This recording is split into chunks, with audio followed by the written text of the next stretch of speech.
I was recently looking for some sites to build a self-storage project on, and I thought it might be good to create an episode to share with you what I think makes a good self-storage site today. My name is Mark Helm, and I'm the author of Creating Wealth Through Self-Storage, and I'm the creator of the Quick Start Academy. Quick Start Academy houses the on-demand self-storage boot camp, which is the premier training I do that will take you from wherever you are right now to putting your first self-storage facility into service, if that's what you would like to do this year. You can find out more about it at Quick Start Academy or creatingwealththroughselfstorage.com. So I was recently traveling out of state looking at some sites to do a self-storage project on, and had one in particular I was looking at. We ultimately decided not to do it.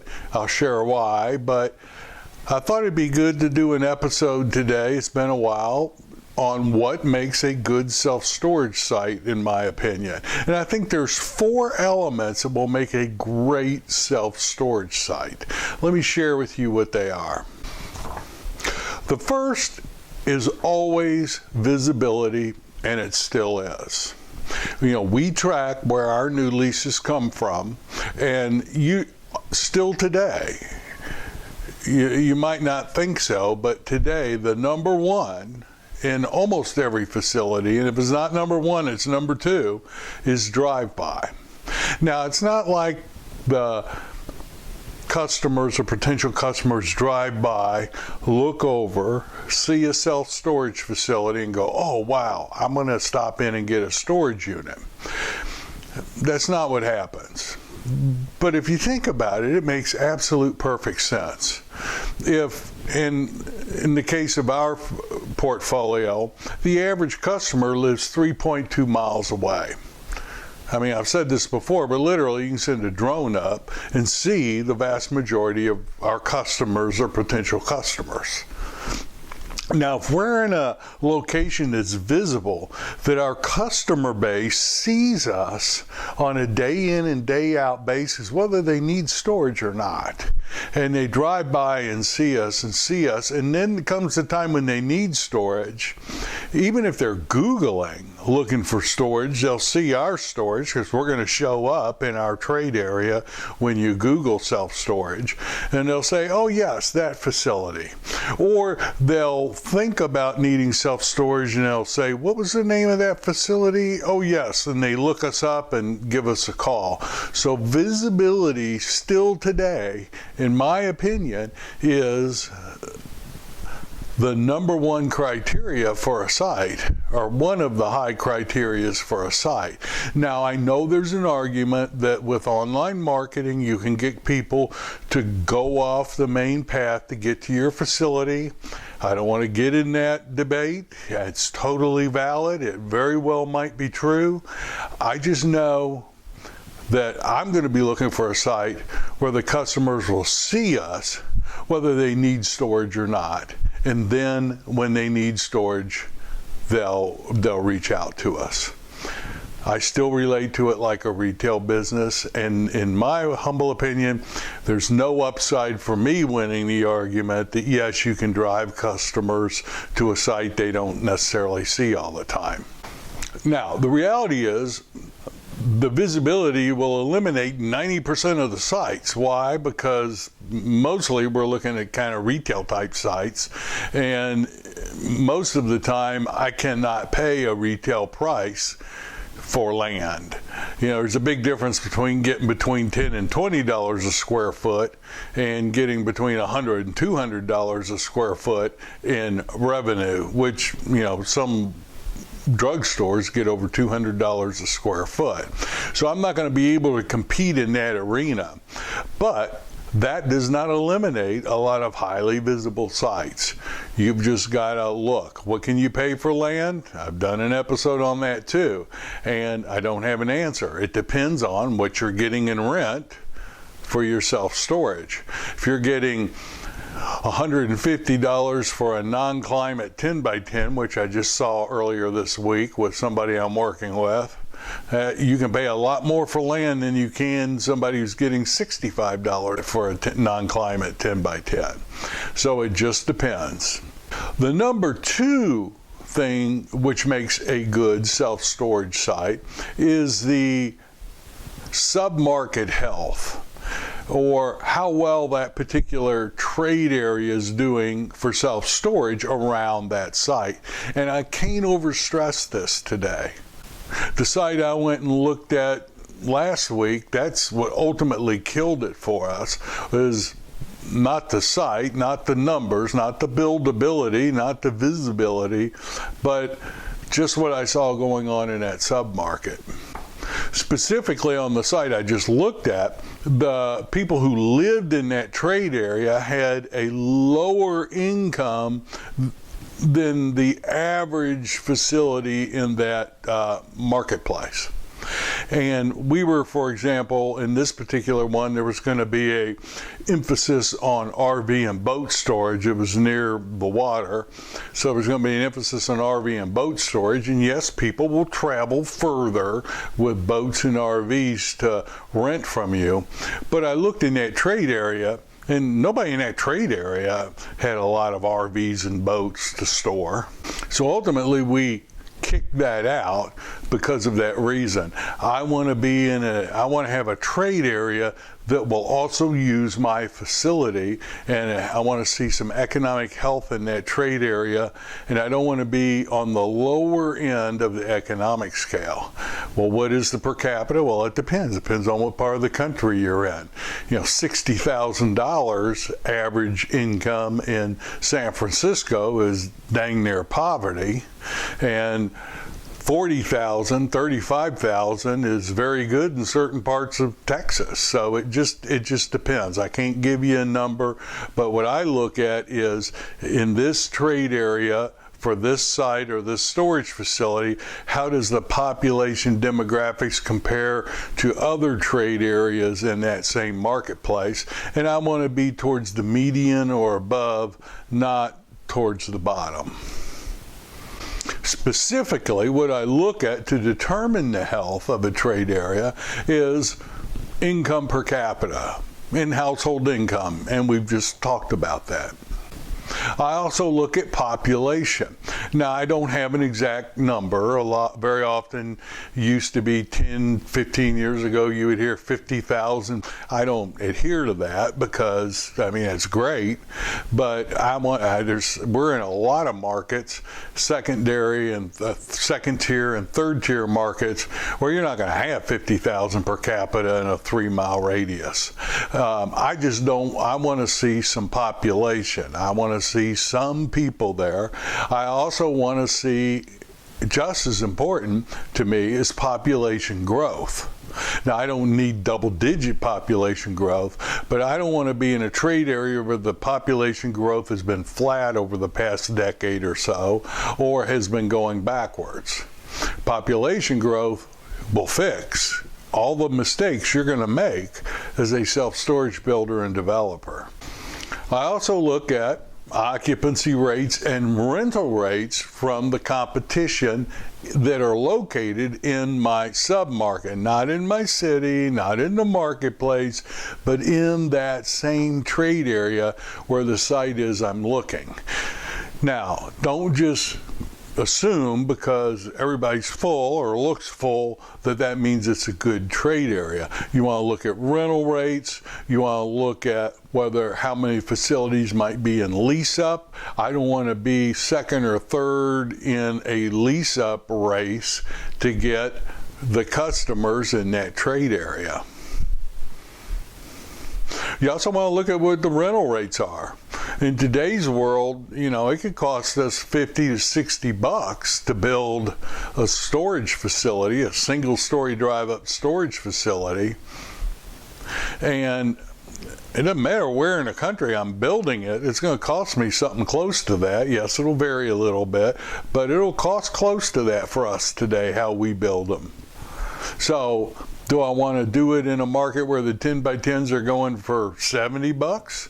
Or do I want to do it in a market where the 10 by 10s are going for $120 a month? Same calories to build the facility, just 1 calorie expenditure is going to generate more wealth and more value for us. So we can have a project where the preliminary performance looks great, the visibility is awesome, the next thing I'm going to talk about looks great, but when we go there and really look at the economic health of that submarket or that trade area, we pull the plug on it, which is what I did last week. The third thing I look at is the shape and what I'm going to call the buildability of that site. Site work is always the biggest variable for us as we're looking at projects. You know, I've spent anywhere from $13,000 on site work to do an expansion, all the way up to almost $1 million, 900-something thousand dollars to do a 5-acre development on site work. So site work is a big variable. So what I look at initially is the shape and the size of the site. In my humble opinion, the more rectangular the site, the better the buildability of the site, or the easier it is to lay a storage project on there.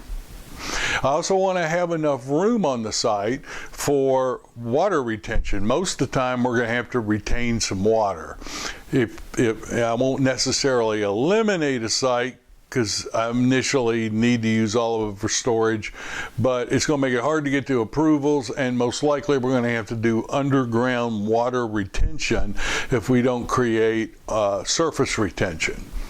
Now, I've done that before because the economics look good, and we've had very successful projects with underground water retention. But in a perfect world, I'd like to have enough land that I can do water retention as needed on the surface of the land. Now, what I usually do, what our program is I will have a storage fabricator I'll give them the site plan or a survey and have them do the initial layout rather than an engineer or an architect. A, doesn't cost me anything or very little, and B, they're going to max it out. Now, usually I'm scaling back what that fabricator might lay out, but they're going to take that land, get the setbacks, and max out what they can put on there. Why? Well, they're in the business of selling storage systems, and the more self-storage they can get on a site, the more they can sell you. So I may widen the drive lanes or some of the drive lanes. I may reduce the building so I can get some truck turns around there. I'll give what they do to my engineer, and then let my engineer play with it a little bit. But that's usually our procedure.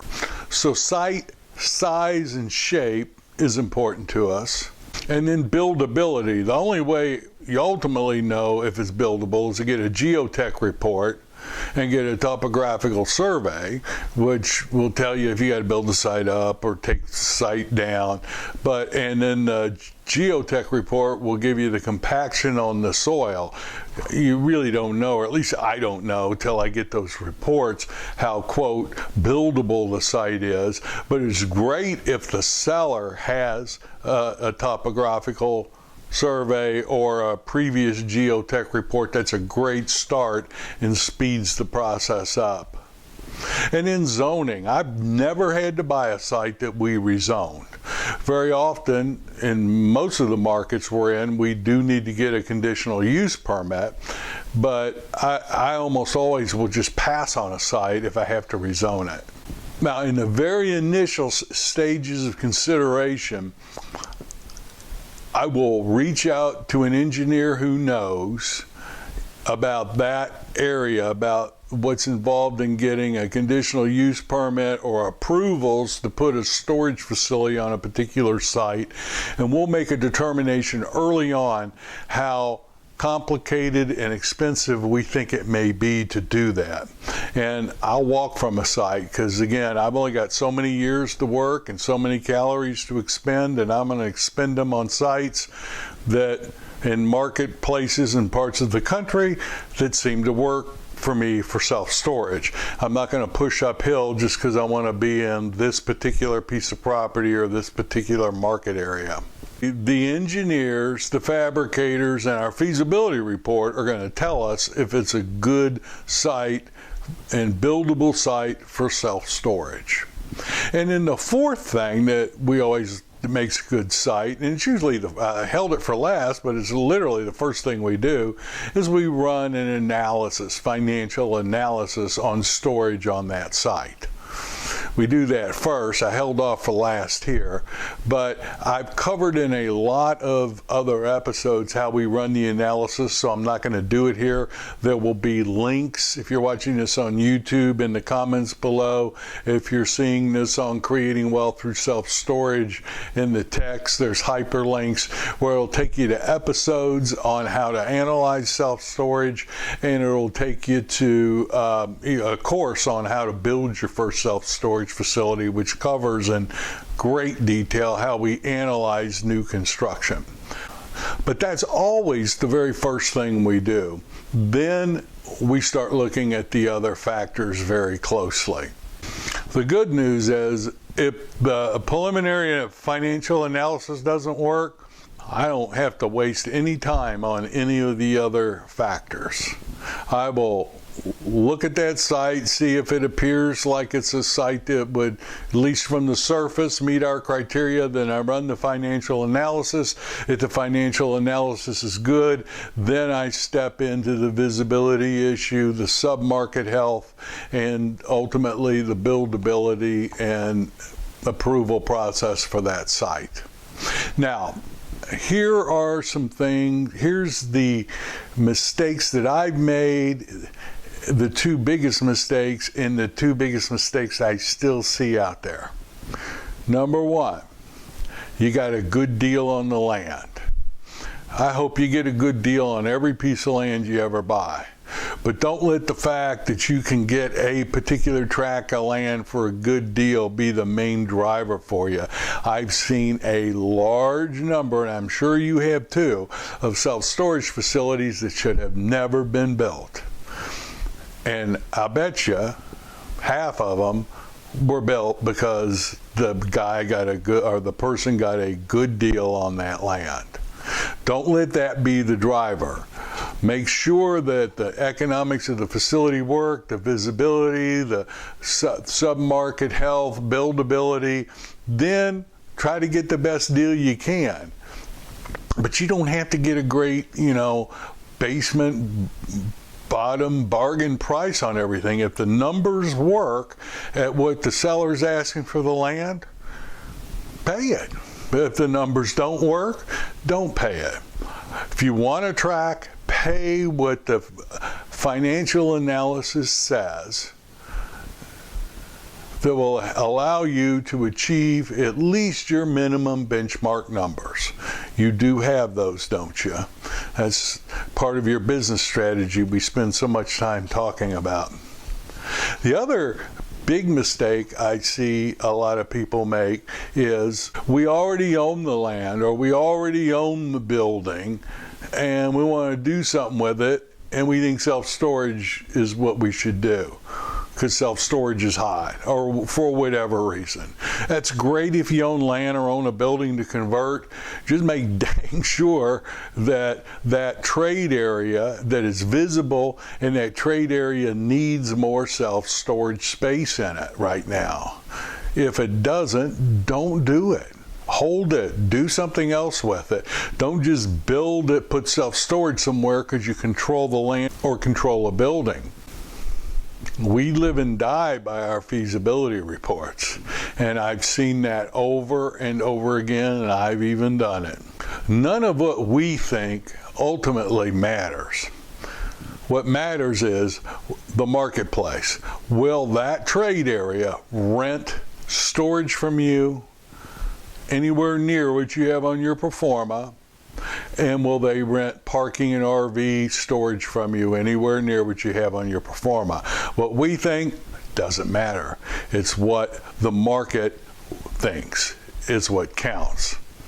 So in today's world, this is what I think is important when we're looking at sites. Now, there's still a lot of sites out there. There's still a lot of trade areas and submarkets that need self-storage. No, it's not easy, but you got to work to find it. Thank goodness. or else everybody be doing it. I know sometimes it seems like everybody is doing it, but they're not. You're doing it strategically and with a plan and with a strategy. So, happy hunting as you look for sites for your next self-storage project. My name is Mark Helm. I'm the author of Creating Wealth Through Self-Storage, and I'm the creator of the Storage World Analyzer, which is the financial analysis tool we use to run the analysis we've been talking about. So you can find out more about that at creatingwealththroughselfstorage.com. Click on Storage World Analyzer. Thank you very much, and I look forward to being with you next week.